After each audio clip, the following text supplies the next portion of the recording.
but I was also immortal at the time, as most young people are. And you don't realize that what you're doing now by default is creating a problem for yourself that will manifest later in some form. You're now listening to the Short Simple Health Solutions podcast. Based on logic, science, and real-life experiences, we keep it simple and lightning fast for you to view, so you can have an instant health breakthrough. Hosted by health, fat loss, and professional transformation coach, Matt Michael. Your next Short Simple Health Solution starts right now.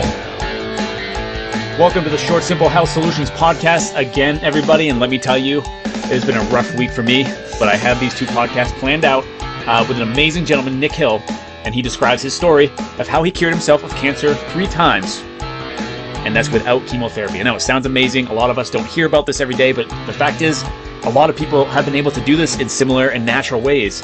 And the best place to get a resource on this, guys, and we talk about this during the interview, is to go to thetruthaboutcancer.com. I have a lot of relatives that have passed from cancer. I have some suffering with them right now. And sometimes it's very hard to get through to people that there's other options besides chemo.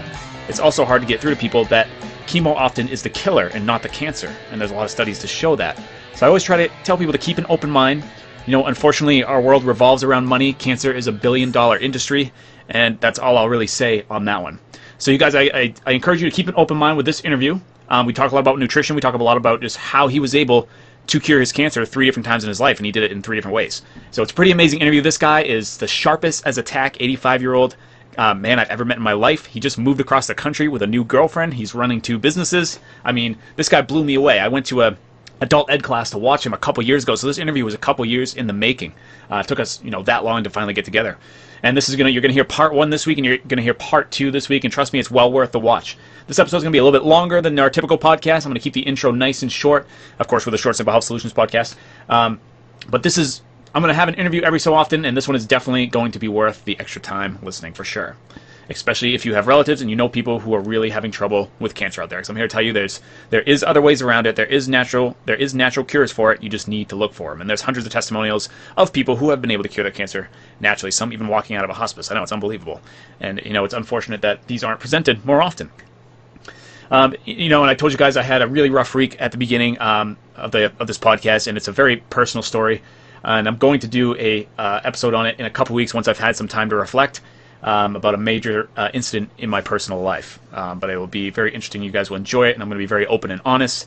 That will be 2 episodes from now after we get through this dual episodes on cancer. With that said, guys, please keep an open mind with the show. Enjoy the show. I hope you take a lot out of it, and I will see you right at the end to kind of sum everything up. Enjoy, guys. All right, so thank you for joining me on the show, Nick. I'm very happy to be here. I was looking forward to interviewing you for, I don't know, how long has it been now? 3 years, I think? That's about 2 or 3 that long. years? Yeah, it's about that long. So you did an awesome presentation at Orchard Beach Adult Ed, which I was very intrigued by, on how you were able to cure your own cancer naturally 3 times, right? That's correct, 3 times. My first cancer was 1982, and at the time the doctor said to me, sit. So I sat, and he said, look at me and listen. You have cancer in your bladder. Do you smoke? I said, well, yeah, I smoke 2 packs a day and I inhale 6 cigars. And he said, well, stop right now. So I did. I stopped right on the spot. And he said, even if you quit now, in about 5 years, you'll probably get it again, and we'll have to go through this again. But in the meantime, you need to have a re-exam every 6 months, and then after 2 years, every quarter for 2 years. And then at the end of 2 years, you would do every half year. But in 5 years, the probability is very high that you will have this again. And if you can stop smoking and straighten up your life by not eating things you shouldn't eat, which he did not go into any detail. It's like I should intuitively know the hell with French fries. I can't eat those anymore. But in any event, I did get it 5 years later. And I had another cystoscopic removal, and then I was good. That was 1986, and I've been fine ever since. And I was fat and sassy. I was much younger than I am now, and I figured, yeah, okay, so I quit smoking, and now I'm home free. So I was overweight. I had a few aches and pains, but I was also immortal at the time, as most young people are. And you don't realize that what you're doing now by default is creating a problem for yourself that will manifest later in some form. And then you sink in the idea that I did myself bad. I ate myself into a hole. And now you got to eat yourself out of the hole. And basically that was the whole philosophy. So what did you do the first time around after you got cancer? Well, the first time around, I prayed a lot. And seriously, I did. And looked at my diet and figured out, I read so many books on cancer, male health, men's health.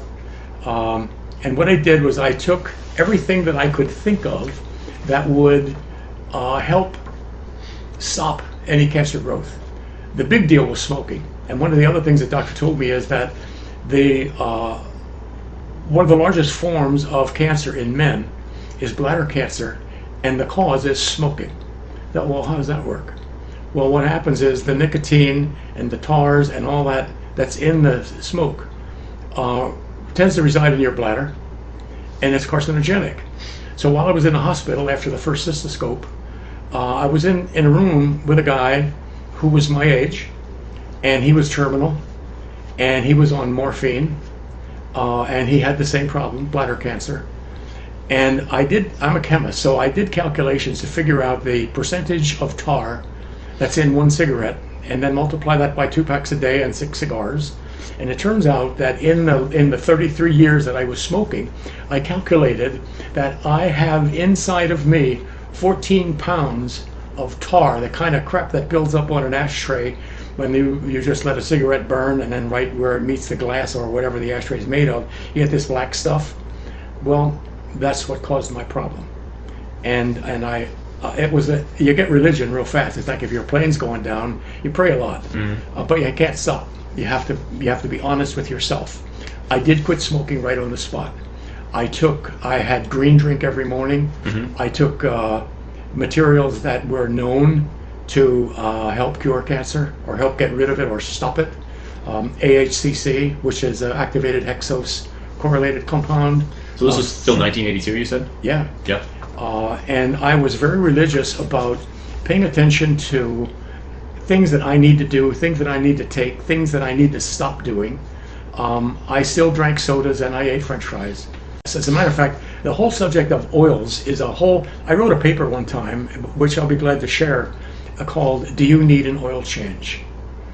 And people don't realize that one of the major causes of obesity in this country is the oil and fats that we consume. There are fats, but Udo Erasmus wrote a book, some fats are healthy and some are not. And what you have to do as part of your day-to-day regimen is know all about fats. And so I learned all about fats. And I learned that the most important thing that you need to know about fats is the relationship in your diet between omega-3 fat and omega-6 fat. Omega-3 fat is the most healthy fat that you can consume, and the ratio of omega-3 to omega-6 ideally should be 1-to-1, but in the standard American diet it's more like 1-to-20 or 1-to-40, and your body really doesn't know what to do with all that omega-6, and so you wear it. You become obese, and it's really tough to get rid of that kind of fat. And I remember in one of the talks that I gave at Old Orchard Beach in the adult ed, one of the gentlemen in one of the classes when I was talking about fat, he took issue with the fact that I mentioned that any vegetable oil is high in omega-6 and you shouldn't use it. Well, he went to Sam's Club and he bought a 5-gallon jug of canola oil because it's healthy and it contains omega-3. I said, well, you're kidding yourself. One of the most unhealthy fats you can consume is canola oil. Well, how come it's that? Well, it's pretty straightforward. Canola, there is no such thing as a canola plant. It's a weed. It's rapeseed is the name of the plant. And in Canada, they figured out this stuff, this weed, this rapeseed grows everywhere, and same in China. And they started messing with it in the lab, and they say, well, gee whiz, it contains omega-6 and omega-3, but it has a lot of omega-3, so maybe we could sell this stuff. So they put a sample together and went to EPA, and they tried to get an approval for this oil, and EPA said, well, yeah, it does contain omega-3, but we can't approve this because this rapeseed oil contains a material called erucic acid, and erucic acid is a carcinogen. And this, we can't, until you figure out a way to get rid of the erucic acid, there's no way we can approve this product, this rapeseed oil. So they went back to the lab and they genetically modified the seed and got the erucic acid down to a little under 1%. So they went back to EPA, and EPA said, now you're talking. Now you got it wired. Yes, we can approve this because you're down to less than 1%, and that's kind of negligible. Well, it's still carcinogenic. It's still erucic acid, and so what's the limit? I mean, where do you quit? But it's also high in omega-6. It's just not a good thing to use. So the paper that I wrote was, do you need an oil change? At the time, it was like 8 years ago. Specified which fats to use and which fat not to use. And I covered all that. Now that we've diverged, we've gone off the track here in terms of cancer, but the whole point is that your individual ratio between omega-3 and omega-6 fat in your diet is very important if you want to not have cancer. So you got to pay attention. Seems like it's important for just about everything, because that was part of the lecture I gave a couple weeks ago on healing depression and anxiety, was the ratio between omega-3s and omega-6s, and really increasing the omega-3s was a large part of that. Yes. For sure. So it honestly, we'll probably get to that. It all goes back to like very specific parts of the nutrition and the gut health and all that. Right, exactly. And people don't realize that all these little things about omega-3, omega-6, acrylamide, all these things that you consume that could hurt you. And you have to learn to consider the food that's on your plate and think about, is this going to do something for me, or is it going to do something to me? Or is this nutrition, or is this entertainment? Or as Dr. Hyman said, there is no such thing as junk food. There is food and there is junk. And if you eat a lot of junk, then you're making your digestive system into a junkyard, and you'll pay for it eventually in some form. And that's the truth. You know what I find crazy is a lot of people that, may not be ready for a change. A lot of they'll kind of like laugh it off. Like, you talk about eating a lot of sugar, and I have people that will just like laugh about it and think it's a joke. And it's like, what would you say to those kind of people that are kind of like making this kind of a joke and like joking about eating bad when, down the road they can end up in a really bad situation? Well, it's kind of like a credit card, buy now, pay later. Because basically that's what you're doing. People don't understand that what sugar does in your diet. I was one of those people who thought, as I said earlier, I was immortal. I mean, you don't think about dying, and you don't think about what sugar does. But one of the things I did when I realized I had cancer, one of the things I learned was that Dr. Otto Warburg in 1925 laid it all out. What causes cancer? And it's sugar. And then in 1959, Dr. Joanna Budwig wrote a book on how to cure yourself of cancer. Well, I did all these things. I cut the sugar. I read Dr. Budwig's book, and I followed her protocol of cottage cheese with flax seed, and I learned all about flax seed. What's good about it? What's bad about it? How do you handle it? How do you consume it? And I was, again, very careful. I still do that. Flax seed, I take 3 tablespoons of flax seed, I grind it in a coffee grinder, which is dedicated to flax in my case, and mix it with like 4 big tablespoons of cottage cheese, and mix it up, and I do that every day. It's like medicine. It's like Hippocrates. Your food is medicine. Your medicine is your food. And it's very helpful. It actually tastes pretty good. And one of the things you learn about flaxseed is if you go to a health food store and you buy ground flaxseed, you're wasting your money. Or if you buy flaxseed oil, you have to be very careful about expiration dates, because one of the things that's true about flax is that once you grind it and expose it to oxygen, it oxidizes and makes compounds that are not really good for you. So what I do is I fresh grind it every morning. I mix it with the cottage cheese and I consume it like right now. And it's very healthful. It's healthy, it's healthful, and it's good for you. So what's your take on dairy as far as being inflammatory or contributing to cancer and other kinds of things? I mean, I've been advised by my naturopath to stay away from it in order to heal gut health. So what's your take on dairy? My take is exactly what your naturopath said. Yep. Avoid it. Dairy is good for a calf. Dairy is not good for a people. So how would that relate to cottage cheese with eating that? Well, it's kind of you give a little, you take a little. The cottage cheese, actually what Dr. Budwig said was, she called it quark, but the closest we have in our world is cottage cheese. It's the oil. Her whole thing was about linseed oil. Well, the only thing we know about linseed oil is if you oxidize it, it's used in oil-based paint. Well, who wants to eat oil-based paint? But quark is essentially cottage cheese. So in terms of diet, like 3 tablespoons is like acceptable, but a glass of milk on a routine basis and heavy cream and all these things, no, I don't do that. So I guess you could say to every rule there's an exception. Mm-hmm. Cottage cheese in this case is an exception, but you don't have to use cottage cheese. The whole idea is flax. One of the things that flax contains is lignin. Lignin is a material that helps to prevent cancer. And again, I read so many books on what to do and what not to do. It makes your head spin. But I tried to do everything that seemed reasonable to me, and avoid those things that are clearly causing me a problem. Primarily sugar. So how does that work? Well, why is sugar so bad? What really happens is, and when I did my thing at Old Orchard Beach, I included a video that I got from a doctor in California, Cenogenics Institute, that described what exactly happens in your body when you consume sugar. What happens to the need for insulin? What happens to your kidneys? What happens to your pancreas?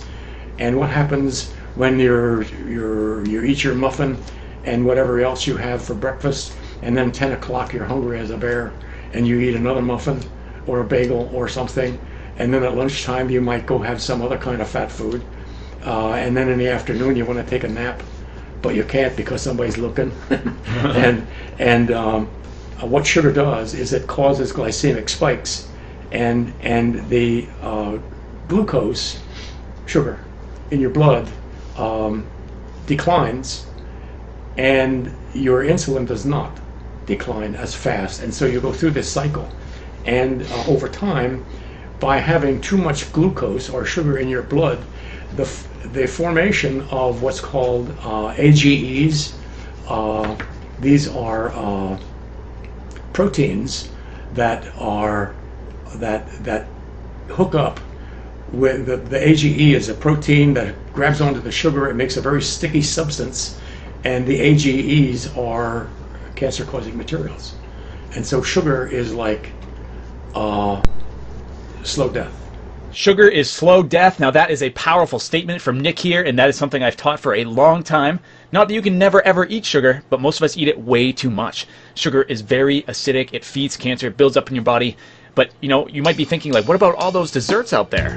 Well, I'm here to tell you there's an easy way to make all those desserts, and you can watch listen to my previous episode and I'll explain that. But right now I'm going to get into a sponsor of this podcast, and that is the Lean Sweet Queen program. It is a program for women, a 21-day program for women, which helps you lose up to 15 pounds in 21 days. And the program is based around showing you how to eat desserts without sugar, and also, not completely without sugar, but how to time sugar so that you can minimize the negative effects not only on fat storage, but the negative effects of your body leading to cancer. It also shows you the best ways to substitute sugar with many, like I think there's 30-something recipes, many that take under 5 to 10 minutes to make, of all the desserts you can think of, peanut butter pie, brownies, etc. Amazing program, really cheap price. If you want to get some, if you want to get some info on it, go to fitnutriccommit.com/leansweetqueen. For the guys, I will have the FNC Academy coming out soon, which is going to be another very inexpensive program, because that's the mission I want to do, is deliver inexpensive nutrition and exercise coaching for people, since I feel like that is lacking. Having the right knowledge and coaching is essential to success, because oftentimes people get overwhelmed because there's so much different information out there. My goal, and what I've done in the Lean Sweet Queen program and what I'll do at the Academy, is to put it in step-by-step, simplest possible form, etc., to make it so easy for you guys that it's just, you don't even have to think about it. Well, you do a little bit when you first start. So if you guys want future information on that, please go get on my mailing list at either fitnutritcommit.com or newageholistichealth.com, and you can get some free ebooks as well on weight loss, as well as eliminating anxiety, depression naturally, and it tells about how I was eliminated acne naturally, and a bunch more stuff. So go check it out, newageholistichealth.com or fitnutritcommit.com. And now we're back to part 2 of this interview with Nick Hill. I shouldn't say part 2 because this is actually still part 1, second half of part 1. And then, excuse me, next week we're getting to part 2. Here we go. And that's not a very light comment. Sugar is slow death. Yeah, I completely agree. And I've noticed over the last 3, 4, or 5 years, like it was very like when I first started working at the mental health center, I started bringing all this stuff up, and I was like shunned for it. Like I remember sitting in a room with all these therapists and everything, and I would bring up, and fat was the major evil at that point, and sugar was not really talked about, and I would bring this up, and I was just getting like crapped on by people, and then now it's like pretty well known, thankfully. Yes, that's true. It is pretty well known, and that was one of the motivations for me to think about, in nature we have sugar. Well, okay, yeah, sugar is sweet, but it's also addictive like cocaine. It's more addictive than cocaine, and I think the literature will bear me out on that statement. And so I figured that in nature, it doesn't make any sense to me that there is only one source for sweetness, that is sugar. So I researched it and found that I found 190 different compounds. Wow. That are naturally occurring compounds, and I put them in a book, and it's on Amazon and Kindle. What you can do, you don't have to give up sweetness, but you should give up sugar. So there are products on the market, you can get them on Amazon or Trader Joe's or health food store, things that are made from monk fruit and erythritol. One of them is Lakanto. It's made by Sanyo in Japan. And the cool thing is that it's a 1-to-1 substitute for sugar. It's heat stable, so you can cook and bake with it. It costs more than sugar, but in the long run, sugar costs more than anything because it's going to screw up your health. Exactly. And you'll pay later. It's like I said earlier, buy now, pay later. But you're better off with Lakanto or Nativa, or there are 5 or 6 different materials that are natural. They're virtually all based on monk fruit or stevia. Stevia, yeah. And stevia is good, but stevia, that's another whole long story.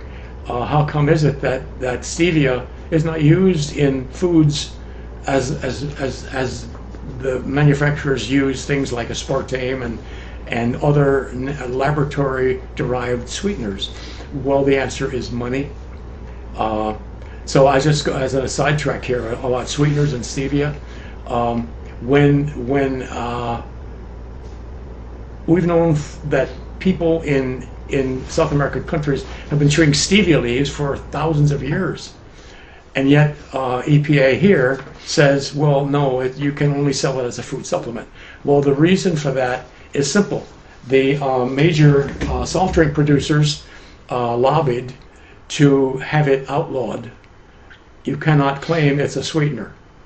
Well, that was like years ago, and it was like 1967, 77, 87. They come up with all these aspartame and all these other artificial chemicals. What do you think the motive was behind that? You think it was just money? Yes, greed, money, Yep. money. You can't make money from stevia because you can't make stevia in a lab, and so it's not profitable. So the hell with it. So you got to ban it, and they did.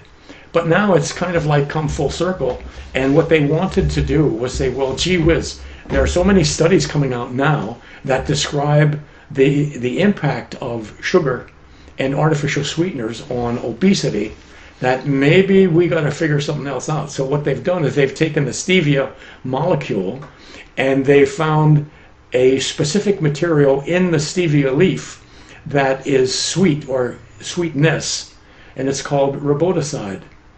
And so they went back to EPA and said, well, we have overcome this business of stevia that you can't sell it as a food supplement, but what we did learn is that if you take riboside, it's an ingredient in stevia, and it is sweet, and it would be a good substitute for sugar, and so it's been approved. So the people that got it banned in the first place found a way around it by doing some fancy chemical work with the leaf, and now you'll find that roboticide is going to be found in sodas, soft drinks, foods, bakery products, etc. But it's an extract of stevia. So you think that's a positive thing that happened, that's going on? It is a positive thing because, number one, it eliminates or overcomes the need for sugar, and number two, it overcomes the toxicology that is associated with artificial sweeteners. Mm-hmm. Any artificial sweetener is a chemical that was made in a laboratory that your body simply does not recognize. And all it does is screw up your kidneys and screw up your liver, screw up your whole gut health, and you get fat. And in my book on sugar, what I said is that there was a study where people were were put on a diet of, this group has this particular kind of food based on sugar, and this group uses an artificial sugar substitute, a zero-calorie material. Well, the zero-calorie group gained more weight than the sugar group. I think, well, and that was one of the artificial sweeteners, the study? Yeah, the artificial sweeteners made people fat. So we're talking aspartame and sucralose. Yes, exactly. And you know, it's like, well, we got to do something about that. So along comes roboticide, and yeah, if it is good in that it eliminates sugar, it also eliminates artificial sweeteners, and it's all good. But there are other negatives associated with drinking sodas that maybe would be a subject for a whole other discussion. The normal body pH, in particular, pH of your blood is 7.34, and what you want to do in order to maintain good health is have your body pH be as close to 7 as physically possible. Well, you can do that by eating foods that promote alkalinity in your system, and that the ratio of alkaline to acid foods is normally about 80 to 20. Well, the acid forming foods essentially are proteins. Well, we need protein, so it's not the kind of thing where you can't eat this, you can't eat meat anymore. Mm-hmm. There are other ways to get protein aside from meat, but it's still an acid forming ash in your system. So you have to learn again. There's more learning. You have to understand what is this food doing for me? What is the impact on pH? And one of the things I paid strict attention to with my cancer diagnosis was the average pH of food. So what I did was I monitored my urine to make sure that every day, every morning when I wake up, my pH is at least 6.5, ideally 7, and I was able to maintain that, and I still do.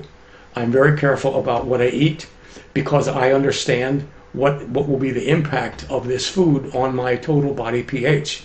So total body pH is a critical consideration. And so I'm all for the alkaline diet and all that, but the number one argument I hear from people is that it's not a true thing because your blood regulates the pH. So even if it goes more acidic from eating something acidic, it goes back. So how would you respond to people that say that? Well, you could look and say, well, yeah, I understand what you're saying, but different parts of your body have different pHs. The pH of your skin is different from the pH of your blood. It's different from the pH of your large colon. The pH of the large colon is 8. Well, that's toxic. It's corrosive, but it's the natural thing. So using urine or saliva as a monitor and sticking as close as possible to 7, or as the blood is 7.34, pretty much guarantees that your total system, if you're out of whack and your urinary or the pH of your urine is low, it's a flag. It's an indication that your diet is not right. So the response is that it's not a be-all, end-all, but it's pretty darn close. So I don't know if that answers the question, but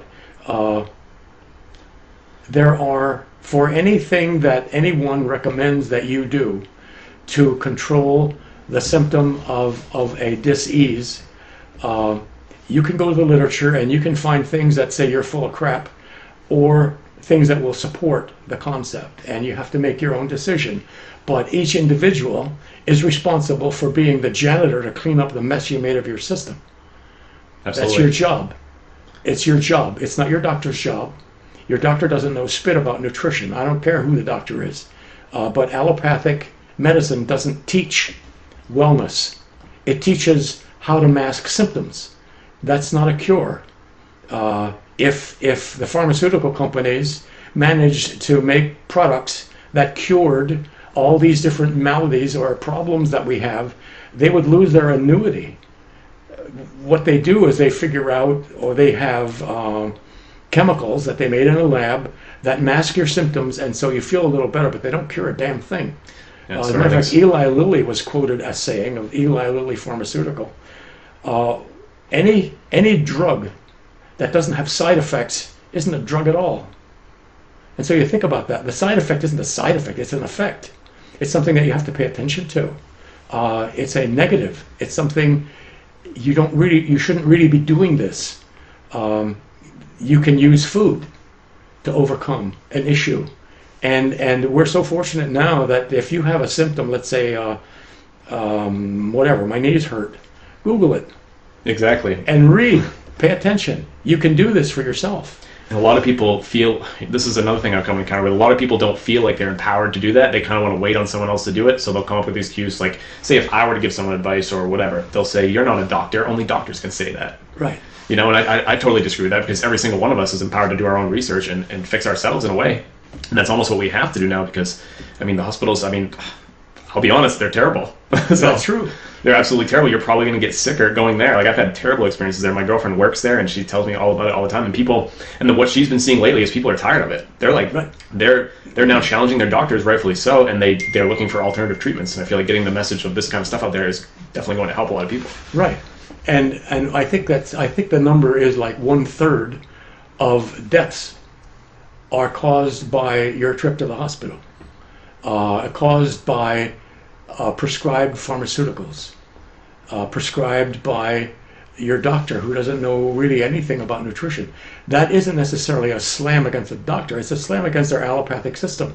The doctors really don't study nutrition. Mm-hmm. They study symptoms and what to prescribe to get more money. What to prescribe to overcome or mask symptoms. That's all they do. And a lot of times they probably aren't told that directly. It's kind of just how they're trained. Right. Like, it was my stepfather he's a cardiologist, so he's a doctor of the heart. And I mean, I was the one that helped him lose his weight because he didn't know what he was doing nutritional wise. So he lost, I don't know, I forget how much he's lost now, 60, 80 pounds. And it's just, and like, he's knowledgeable about what he does, and he's not like a bad guy or anything, but he just, you know, that's how he was trained. Right. And people, well, one of the things that I learned when I, for lack of better language, got religion about cancer, was that after my second bout with bladder cancer, I realized that it isn't right that I should be so heavy. I weighed 275 pounds. I'm not a large person, I'm like 5'8". Well, I was fat. And now I weigh 165 pounds, and I'm a lot healthier than I was 25 or 30 years ago. But at my age, to be like, I had a physical a few months ago, and the doctor was like in disbelief. You know, my blood pressure was 106 over 58. You're how old are you now? I'm 85. 85, wow. I should I'll be 85 in 3 weeks. So I'm 84. And you have probably the sharpest mind on an 85-year-old I've ever come encounter with. That's very kind. But, you know, I lost the weight. I pay attention to what I do, and there's no need to feel deprived. There are so many good things that come to you in terms of your gut health, your mental attitude, your weight, all this business. I have a library of probably more than 500 books on health and wellness. I read every damn one of them because I needed to understand, like, what am I doing to me? And I have one whole section of my library, if you will, is every kind of diet book you can think of. And none of them is worth spit. They don't pay attention to the fact, like Margaret Mead, anthropologist, made a comment, and she said, the one thing we all have in common is that we're all different. And there is no diet that you can follow that fits everyone. What you have to do is understand what a particular food or group of foods is doing to your particular system. And if you learn that and you pay attention to it, you can overcome any, and I say again, any malady that manifests as the symptoms and says that you have arthritis or high blood pressure or whatever. If I have high blood pressure, I know that I could do things like eat more red beets. There are foods that you can eat that will help to control your systems. Your medicine is your food. And people don't really understand that. When you grow up, when you're born, you're just born. And somebody gives you a name. And somebody gives you food. And somebody imprints upon you, this is good and this is not good. Well, they don't really know what they're doing. They're doing what they learned. And go back and back and back. And it winds up that then that becomes translated as, my name a relative had this particular problem, and so I guess it's in the family and I'm going to get it too. Well, what you really have done is not been subjected to bad luck in the gene pool. What you've been subjected to is a lifestyle that your significant caregiver gave you and imprinted your mind with. And yeah, there may be a genetic deficiency somewhere in your system, but if you learn what that genetic deficiency is, and you learn what you can do to control it, to turn off the bad ones and crank and turn on the good ones, that's your diet. That's what you should do. And that's important to learn. And it's all in the 500 books that I read. So you got to put it all together. And as I said before, you must be the janitor of your health system. You are the one that's responsible. You must clean up your own mess. It's your obligation. It's your responsibility, not your doctor's. What an amazing point to take home from Nick Hill. I love that last statement. That's why I decided to end part one with it. You must be your own janitor. You must take responsibility for your own life. It's not your doctor's responsibility, it's yours. And to elaborate on his point, everything we put in our body affects us in some way. It either makes us healthier, makes our bodies healthier, heals us, or it does the complete opposite. It makes us sicker or fatter. And it's usually the same types of foods that do both. So everything starts with good nutrition, guys. I can't emphasize that enough. It's not exercise that will change your life. It's nutrition. Of course, exercise is awesome and everything and helps you a lot, but it's not going to do anything unless you've got your nutrition under control. And the most important thing with that is cutting down sugar to a very low amount. And with that said, there's plenty of episodes on sugar throughout this series, and I'm sure I'll talk about it many more times. But for now, I hope you guys took home a lot from this conversation. I just want to go over a couple things that we went over. Everything from some carcinogenic chemicals to how sugar is a slow death and as addictive as cocaine, which is an important point to emphasize. It will be tough getting off sugar at first. Like I said, we include a phase in that in the Lean Sweet Queen program for ladies, and I will include phases of getting off the addiction for sugar in every single one of my programs in the future. There's also a sugar detox guide available for free on fitnutricommit.com, so you guys can go get that absolutely free to help you if you want to get started right now. We talked about artificial sweeteners, which are made in the laboratory, screw up health, and I want to get into artificial sweeteners in a quick story to end this here. I had my now ex-girlfriend, long story you'll hear on part, after next week's show. She was drinking a lot of artificial sweeteners, and she was having symptoms of MS, multiple sclerosis, like feeling really heavy, just tired. Like she said, she felt like she was dying, and she didn't know it was the artificial sweeteners at first. But when she went to the doctor and then she realized that these could be possibly causing this, she stopped immediately. All the symptoms went away. Also had another client that did the same exact thing, and I told her this exact story, and she threw away her artificial sweetened drink right there in my office. So it's very important. Artificial sweeteners are way more dangerous than most people give them credit for, okay? And that's aspartame and sucralose is what I'm referring to, not the natural stevias or the monk fruits or even the erythrodols. Definitely do not have that much of a negative effect. So like Nick Hill says, we want to keep our body pH as close to 7 as possible, which basically means just eating healthy foods that come from nature.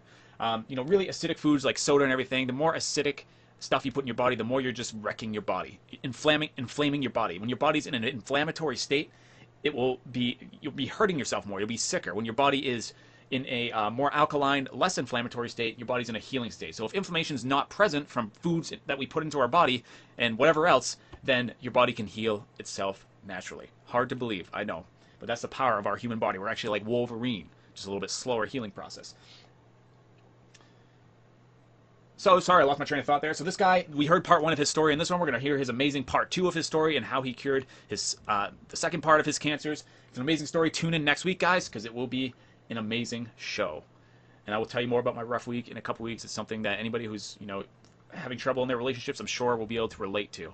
It was definitely an extremely traumatic incident, one I've not experienced ever in my life. I posted the story on Facebook because I'm a pretty open book. I like to be very open and honest with my viewers. And I mean, the outpour that I got from people was just unbelievable. I mean, outpour of just support, of people relating to it, people thanking me for being open and honest. And I'm glad that I was able, through this terrible incident I went through, able to help people out there. And that's what I plan to do with my podcast listeners as well. So that will be a very special episode on, to be generic, relationship health. So guys, I will see you on the next episode. Next week we're doing part 2 with Nick Hill, and then it'll be a special relationship episode once I have a little while to reflect on it. Thank you for supporting the Short Simple Health Solutions podcast. I thank you very much, and I will see you next time. For show notes, blogs, and free guides on physical, mental, and spiritual health topics, visit fitnutriccommit.com. Thank you guys. I really appreciate you listening to the show. I'd love to connect with you more on social media. So follow me on Instagram and Twitter at GetFitMusic and on Facebook in our Forever Free Facebook community. That can be found at facebook.com/groups/short-simple-health. I'll see you there. Now it's time to take what you've learned from this episode and take action right now. Subscribe now, leave us a review, and stay tuned next time so we can help you on the Short Simple Health Solutions podcast.